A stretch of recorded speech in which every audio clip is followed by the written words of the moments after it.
Heureux de vous retrouver encore ce matin, Madame, Monsieur, dans le cadre de la revue des Grandes Unes. Donc, c'est la deuxième édition de la semaine, avec nos invités qui sont déjà sur ce plateau pour commenter, analyser et décrypter l'actualité traitée par la presse. Mais avant, faisons un tour dans les kiosques pour découvrir ce que la presse nous propose justement avec la nouvelle exposition qui parle de l'anniversaire, les 30 têtes qui ont fait le RDPC en 30 ans. Donc avec le Parti de la Flamme qui souffle sur sa trentaine de bougies ce jour, occasion de passer en revue quelques grandes figures du Rassemblement démocratique du peuple camerounais, RDPC, qui au fil de cette période ont marqué d'une façon ou d'une autre le parti. C'est à lire en page 4 et 9 de ce numéro qui est dans les kiosques ce matin. Le journal parle également de la lutte contre le paludisme avec un médicament retiré du marché destiné au traitement du paludisme. Ces médicaments jugés dangereux ont été interdits de vente à lire en page 3 de ce même journal. Le journal s'intéresse aussi au détournement au port autonome de Douala. Le balai des témoins se poursuit. L'ancien directeur financier a déclaré tout ignorer donc de ce crime. À lire en page 2 du journal La Nouvelle Expression qui est dans les kiosques ce matin. Le Messager est aussi disponible. Le journal s'intéresse aux 30 ans du RDPC et nous apprend qu'il y a flagrant délit d'escroquerie politique. Le président national publie un message à ses camarades à partir de Yaoundé alors qu'il est en séjour privé en Europe depuis le début du mois. Paul Biya a-t-il le don d'ambiguïté? C'est une question à lire en page 2 et 3 du numéro Le Messager qui est dans les kiosques aujourd'hui. Effort de guerre, soupçon d'arnaque à Yaoundé, aucune traçabilité sur les dons collectés dans les supermarchés, à lire en page 7 de ce journal. Le journal parle également du Sérail. Famine Dongo, victime d'un malaise. Le ministre de l'Enseignement supérieur a présenté des signes de fatigue hier lorsqu'il s'apprêtait à aller à une réunion au Palais des Congrès. C'est à lire en page 3 du journal, le journal qui est également dans les kiosques ce matin. Un autre journal pour terminer, c'est bien sûr Europe Plus qui est disponible. Europe Plus s'intéresse aux prolongations du mandat du comité de normalisation, controverse autour de la sortie officielle du gouvernement, c'est à lire en page 7 du journal. Le journal s'intéresse aussi à l'évaluation des politiques et institutions à préhension sur l'amélioration du tissu économique au Cameroun, à lire en page 6 de ce même numéro qui est dans les kiosques ce matin. Voilà ce que la presse nous réserve. Et pour commenter ces sujets et bien d'autres, nous allons donner la parole à nos invités qui sont déjà sur ce plateau. Camille Nélé, bonjour. Bonjour Flavien Ballon-Dongo. Bonjour téléspectateurs d'Equinox et un bonjour spécial le colonel Pierre Loubazal, le nouveau commandant de la 3e région de gendarmerie. Merci. Vous êtes journaliste d'investigation, spécialiste des questions d'enquête criminelle et consultant à l'Equinox Télévision. Absolument. Merci d'être avec nous encore ce matin. En face de vous, il y a Thierry Ignopin. Bonjour. Bonjour Flavien, bonjour également aux téléspectateurs d'Equinox Télévision. Je n'oublie pas de saluer avec beaucoup d'intérêt M. Ipanguet et Justin Kungan, des habitués de la revue des Grandes Unes, sans oublier les populations de Nkonsamba, qui vont nous accueillir dans quelques instants, juste après cette revue des Grandes Unes, pour la célébration de l'an 30 du Rassemblement démocratique du peuple camerounais. Et bien entendu, c'est la presse qui va être heureuse, en tout cas, notamment je voudrais parler des journalistes qui vont faire le tour de cette question en se déployant dans les différents coins du pays pour comprendre de quoi il est question, comment est-ce que ces 30 ans se célèbrent. Alors, c'est un sujet qui fait d'ailleurs la une de quelques quotidiens ce matin et même hebdomadaires, notamment donc les 30 têtes qui ont fait le RDPC en 30 ans. C'est d'ailleurs la nouvelle expression qui nous l'apprend, parlant de l'anniversaire. Le parti de la Flamme qui souffle donc sur ses 30 ans, sur sa 30e bougie ce jour, occasion de passer en revue quelques grandes figures du RDPC, du Rassemblement démocratique du peuple camerounais, alors qui ont marqué d'une façon ou d'une autre l'existence de ce parti. Ça, c'est la nouvelle expression qui nous l'apprend, avec des figures, des images, des photos de ces personnes-là. Oui, il faut dire que la nouvelle expression a réalisé un fabuleux dossier sur les grandes figures du RDPC, aussi bien celles qui étaient là à la création que celles qui ont animé le parti pendant toute son existence, bien entendu, sans oublier les morts. Senghor Kouo et bien d'autres. Ateba Yéné, oui. Françoise Foning. Mais on a parlé aussi de tous les autres qui sont là, qui ont même été quelquefois des trublions, tels que Mila Souté, avec ce fameux courant des modernistes. On parle même de John Frondi, vous vous souvenez très bien, qui était président de la section de la Mézane. On parle de tous ceux... De Adi Bolo, qui est parti de l'UPC, ensuite l'UIC et l'UNC, tout à fait. Qui s'est retrouvé dans le RDPC. C'est un dossier très très intéressant. Mais moi, je dis, il faut aussi l'avouer, c'est un dossier qui fait suite à une émission très remarquable réalisée hier soir par la CRTV, par le cabinet civil, sur les 30 ans du RDPC. On a fait parler des personnalités du RDPC qui étaient là au commencement et tout. On a fait notamment parler à Amadou Vamoul, qui est le directeur de la CRTV. C'est très très intéressant. Moi, je pense qu'au-delà des caricatures, au-delà de l'anniversaire, de ces 30 ans d'anniversaire, qui est en train de se dérouler avec un peu plus de discrétion, il faut se le dire, parce que les 30 ans du RDPC étaient célébrés il y a quelques années avec beaucoup plus de flamboyance, mais aujourd'hui c'est beaucoup plus discret, et tellement discret que le président même national du RDPC lui-même n'est pas en place. Il s'est contenté d'envoyer une lettre de son cours, de là où il se trouve pour son court séjour en Europe. Mais toujours est-il que, il faut le dire, ce dossier réalisé par la Nouvelle Expression jette un regard assez saisissant sur les animateurs du RDPC depuis 30 ans. Alors, voilà donc un parti politique qui célèbre ses 30 ans d'existence sans son chef. Le chef est à l'étranger. Oui, jusqu'à présent, c'est vrai que les raisons de son absence ont fait jaser dans la presse et même dans les chaumières. Malheureusement, jusqu'à présent, le cabinet civil n'a pas jugé bon de nous dire exactement ce que le chef de l'État est en train de faire en Europe. On parlait de court séjour prévu. On l'avait même annoncé avec quelques journaux de retour au Cameroun la semaine dernière. Tel n'a pas été le cas. Il est toujours absent et ce mardi, justement, il sera absent de cette grande messe ou de ce grand rendez-vous du Rassemblement démocratique du peuple camerounais, l'an 30 qui se célèbre. Malheureusement, sous la pluie pour ce qui est de Douala. J'espère que tel n'est pas le cas pour les autres villes. Mais toujours est-il que l'absence de Paul Biya n'a jamais empêché les militants de commémorer avec faste et solennité ce grand rendez-vous. Peut-être pour une fois, on a remarqué la sortie fort relevée de leur président national, Paul Biya, qui n'est pas au Cameroun, mais qui revient quand même sur l'apport du Rassemblement démocratique, de son parti, dans l'émulation, dans la mise en branle de la démocratie au Cameroun. Je vois, il définit même le RDPC comme étant ce laboratoire de la démocratie. Il revient également sur les étapes parcourues, sur ses anciens militants, notamment Nidjon Fundi de la Mézane, qui a choisi de créer son parti politique comme plusieurs autres formations politiques. Là, n'oublions pas que le RDPC est né à la suite de la mort de l'UNC qui fédérait toutes les énergies, tout le leadership camerounais. Chacun a choisi au lendemain du vent de la démocratie de créer sa formation politique. Donc, Paul Biya revient là-dessus, il revient également sur les défis qui attendent, les défis sécuritaires qui attendent au Cameroun et prie une fois de plus les forces vives et notamment les militants du Rassemblement démocratique du peuple camerounais de rester soudés derrière derrière les forces armées qui se battent au front pour sécuriser davantage nos frontières. Je voudrais apporter une précision, Thierry Diopé. L'UNC n'est pas mort. En 1985, on a bien dit lors de ce fameux congrès que l'UNC devient le RDPC, c'est-à-dire qu'il est devenu le RDPC, l'UNC n'est pas mort. Donc il a passé le témoin au RDPC. Il n'a pas passé le témoin, c'est-à-dire qu'il a changé juste d'habit, c'est tout. L'UNC devient, c'est comme ça que ça a été dit, devient le RDPC, le Rassemblement démocratique du peuple camerounais. Donc en réalité, c'est le même parti qui a mué. Mais toujours est-il que l'UNC n'a jamais été déclaré officiellement mort. Et ça, c'est quelque chose qu'il faudra retenir, que l'histoire retiendra. Parce qu'aujourd'hui, les militants, les grands militants de l'UNC, qui étaient dans l'UNC et qui sont passés automatiquement dans le RDPC sans... avec même encore la tenue de l'UNC sur le corps. Parce que j'ai vu, je vous l'ai dit hier soir dans ce reportage de la CRTV, le congrès de Bamenda, où il y avait plein de gens qui étaient dans la salle avec la tenue de l'UNC et qui ont applaudi quand on a dit que l'UNC devient le RDPC. Voilà. Alors, c'est-à-dire dans le journal, lorsqu'on parle, en dehors de ces messages, il y a que Famien Ndongo a été victime d'un malaise hier lors de la réunion préparatoire à cette cérémonie.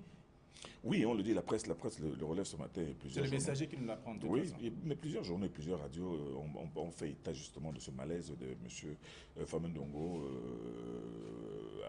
côté du Palais des Congrès hier, mais toujours est-il que, bah, vous savez, peut-être la préparation de la fête et de tout ce qui l'a entouré, son malaise n'est qu'un malaise. Bon, et puis, il peut être malade aussi, mais moi, je pense que c'est un non-événement par rapport au grand événement que le RDPC à la fête grande, mais assez discrète que le RDPC est en train de fêter aujourd'hui. Bon, il n'y a rien à dire d'absolument particulier. Voilà. Alors, Thierry? Oui, j'ajouterais juste que, je l'ai dit d'ailleurs en entame de mon propos, j'irai dans le Mongo Nord parce que, notamment dans le Grand Mongo, parce que c'est une actualité qui mérite d'être suivie avec beaucoup d'intérêt. Depuis la création du RDPC, il n'y a jamais eu exclusion au sein de cette formation politique, mais il y a quelques mois encore, dans l'année dernière, à la faveur de l'élection, couplée des municipales et législatives, il y a quelques militants qui se sont relevés ou se sont braqués contre la décision du comité central. Une commission ad hoc a été créée qui a abouti à l'ascension justement de quelques militants. Et ces militants se trouvent du côté du Mongo. Et précisément dans le Mongo Nord, les militants de cette formation politique sont continuent à demander effectivement que le comité central prenne des mesures adéquates pour récupérer la mairie qui, dit-on, de ce côté, est entre les mains d'une personne qui n'est plus du RDPC, ayant été sanctionnée par le président national. Donc c'est une actualité à suivre avec beaucoup d'intérêt là-bas. Il s'agit notamment de Madame Henriette Élise Essamé, qui reste maire au RDPC, bien que ayant été mise de côté. Et les militants, justement, tiennent à récupérer cette mairie-là parce qu'ils disent que une personne qui n'appartient pas au RDPC ne saurait vendre au mieux les idéaux du parti. Alors, ce n'est pas que dans le Mongo Nord que cette situation c'est donc perceptible. C'est dans bien d'autres régions du Cameroun où on a constaté que certains militants ont été suspendus du parti et qui sont restés tout au moins en activité. Donc allez, le messager parle cette fois de 30 ans du RDPC, flagrant délit d'escroquerie politique.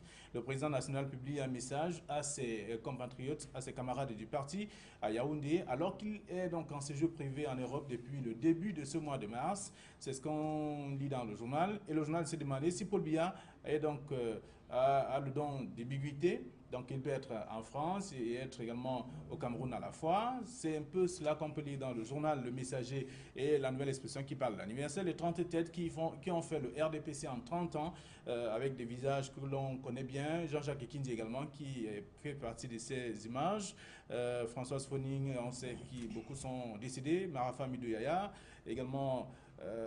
Bien de personnalités du pays qui sont là. Alors, l'autre sujet qui suscite également des commentaires ce matin est paru dans la presse, c'est la lutte contre le paludisme, la nouvelle expression qui fait d'ailleurs, qui s'intéresse à cette actualité, nous apprend qu'il y a tout un médicament, la Téméter, qui est présenté comme un médicament dangereux. Pourtant, on l'a présenté comme un médicament qui était mis à la disposition de tout le monde pour combattre le paludisme. Aujourd'hui, il est dangereux. Ben, il est même jusqu'à présent vendu en pharmacie. Et vous vous souvenez, Flavien Vallon-Dongo, quand la semaine dernière, des communiqués étaient en train de passer dans la presse, des communiqués discrets parlant de l'artéméter qui ferait victime de contrefaçon. Nous avions débattu de ce sujet ici et avions demandé au ministre de la Santé de pouvoir prendre des mesures assez fortes pour informer fortement le grand public sur ce médicament. Mais l'autre vérité, l'autre réalité est que, en fait, à cause d'un contrôle strict des médicaments dans ce pays, nous nous retrouvons dans une situation où il y a plein de faux médicaments dans les pharmacies. Vous savez, le trafic des faux médicaments et des médicaments périmés fait rage en Afrique, où il n'y a pas beaucoup de contrôle. Il y a plein de pharmacies qui sont capables de revendre des médicaments périmés. On a quand même vu l'Ordre national des pharmaciens du Cameroun mener quelques actions avec Interpol. Mener quelques actions, mais seulement cet ordre a mené des actions en ville, n'a pas mené des actions dans les villages, où l'accès à ces médicaments est encore beaucoup plus difficile. Je pense qu'il faut des actions fortes et permanentes, parce qu'il faut le dire, les Camerounais consomment au moins 60% de médicaments frelatés, de médicaments faux ou de médicaments qui ne sont que de la fabrication industrielle mais mafieuse. Donc ce qui fait qu'avec cet artéméter qui vient d'être retiré de la circulation, le ministère de la Santé a frappé un grand coup, mais je pense qu'il devrait aller beaucoup plus en profondeur dans la lutte contre les faux médicaments et les médicaments frelatés. Alors il y a un problème de suivi, on va dire, parce qu'on ne peut pas demander, on ne peut pas annoncer qu'un médicament est dangereux et on ne suit pas la sortie de ce médicament du circuit. Justement, c'est à ce niveau que je voulais revenir, parce qu'il ne s'agit pas seulement de l'artéméter 20 mg, il y a également le lumefantrine qu'on ne présente pas beaucoup, mais ce sont quand même des médicaments au regard des spécialistes tels qu'on l'a appris, qui seraient dangereux à la consommation et à la santé des consommateurs. Mais toujours est-il qu'il ne s'agit pas seulement de prendre des mesures comme celles qui a été prise par le ministère de la Santé publique. Il s'agit justement de la pérennité de cette mesure et du suivi, parce que nous ne l'oublions pas, les Camerounais sont suffisamment informés, mais font semblant de ne l'être pas. Donc, beaucoup de personnes prendraient suffisamment ou assez de recul, ne prendraient pas assez de recul au moment de l'achat de ces médicaments, notamment au niveau du gazon, chez les médecins de la rue et sur plusieurs autres revendeurs. Donc, il faudrait que le ministère de la Santé publique fasse assez d'efforts pour interpeller les uns et les autres et surtout mettre sur pied des brigades devant ou les amenant à retirer définitivement ces mesures, ces médicaments du circuit de distribution camerounais. Alors, voilà donc des médicaments qui sont mis hors jeu, qu'on devrait respecter, en tout cas suivre un peu le processus, question de les sortir du circuit en ce moment. C'est le ministre de la Santé qui nous l'apprend, c'est à lire dans le journal La Nouvelle Expression ce matin, un médicament retiré du marché destiné donc au traitement du paludisme. Ces médicaments jugés dangereux ont été interdits de vente au Cameroun. C'est à lire en page 3 de ce numéro de La Nouvelle Expression qui est dans les kiosques ce matin. On va parler de toute autre chose avec ce ministre tchadien qui a été de passage au Cameroun et qui fait savoir que la situation reste inquiétante, en tout cas pour ce qui est de l'insécurité dans notre pays. Le Nigeria devrait prendre langue avec le Tchad et le Cameroun pour sortir de ces difficultés. Oui, on note avec une bonne surprise l'interview de ce conseiller spécial du président Dabi. C'est un ministre tchadien, d'ailleurs connu dans son pays, qui est à la tête d'un parti, le mouvement socialiste africain rénové, M. Ibrahim Ahmed Koulamala, qui est arrivé ici au Cameroun, qui est de passage au Cameroun et qui a été rencontré par l'un des journalistes de la Nouvelle Expression et qui lui a accordé une interview assez édifiante et sur les problèmes de Boko Haram et sur la participation du Tchad, disons l'influence du Tchad dans ce conflit et surtout les incompréhensions qu'il y a au niveau de la politique du Nigeria. Moi, je pense que c'est une interview assez saisissante et assez impressionnante. Alors, l'armée tchadienne dispose d'une très grande logistique aérienne et satellitaire susceptible donc de localiser tout mouvement des troubles ou alors des matériels roulants, même dans la nuit. C'est ce qu'on dit dans le journal et on devrait davantage faire confiance à l'armée tchadienne. Oui, mais l'armée tchadienne nous a suffisamment démontré qu'elle travaille d'arrache-pied pour éradiquer ou pour chasser la secte islamique Boko Haram. Cela mérite d'être encouragé. On l'a suffisamment dit, le Nigeria ne joue pas suffisamment franc jeu avec toutes les parties impliquées dans la lutte contre ce groupe islamique terroriste.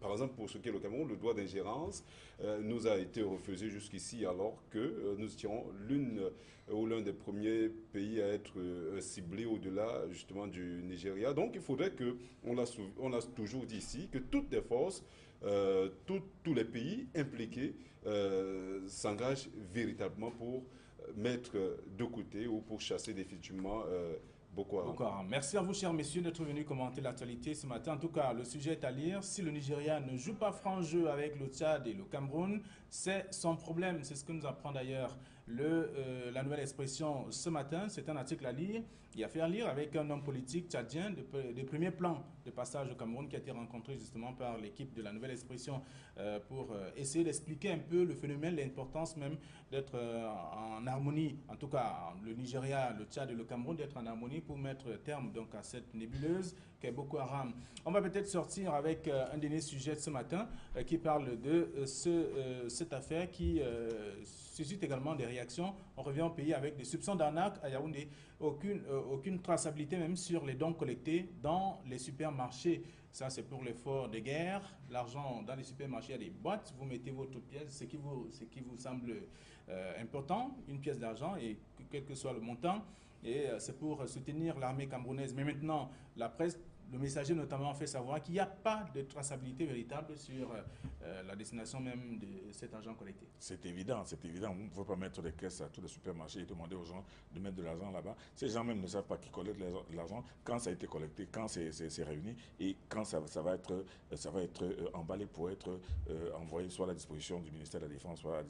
Non, toute cette histoire-là maintenant qu'on est en train de créer autour de l'effort de guerre, franchement, tourne à l'arnaque. Et comme les Camerounais sont des champions dans ce genre de choses, ils aiment bien les coups de cœur parce que dans ces coups de cœur-là, c'est chacun qui se sait. Ça a commencé. Vous avez même entendu ici à Douala, au moment où il était question de cotiser de l'argent ici, il y en a même qui ont trouvé le moyen de libérer des chèques au nom du chef d'état-major des armées, alors que ces chèques doivent être soit libérés au nom du ministère de la Défense, au nom du ministre des Finances. Donc, je dis qu'il y a toujours, c'est Camerounais, c'est toujours comme ça, il y a toujours le moyen de louvoyer, de dribbler, de faire choses.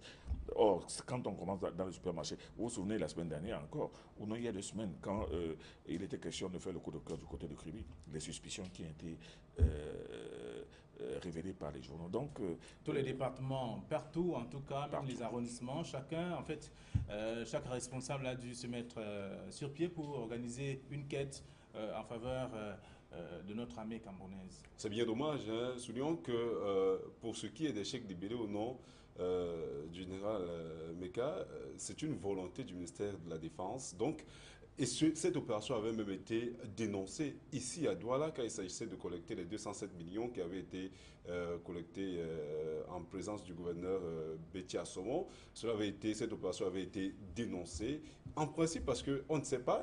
Il s'agit d'un compte géré par un individu, c'est vrai, qui rend directement compte au ministre de la Défense, mais il ne peut avoir véritablement de traçabilité à ce niveau. Mais ils sont même allés plus loin maintenant, on demande au Camerounais lambda de cotiser à son niveau. Moi je dis qu'au-delà de Boko Haram, l'armée a un budget, soulignons-le, l'armée a un budget, il faudrait justement que l'on le comprenne et que l'on comprenne qu'il y a d'autres problèmes au-delà de Boko Haram.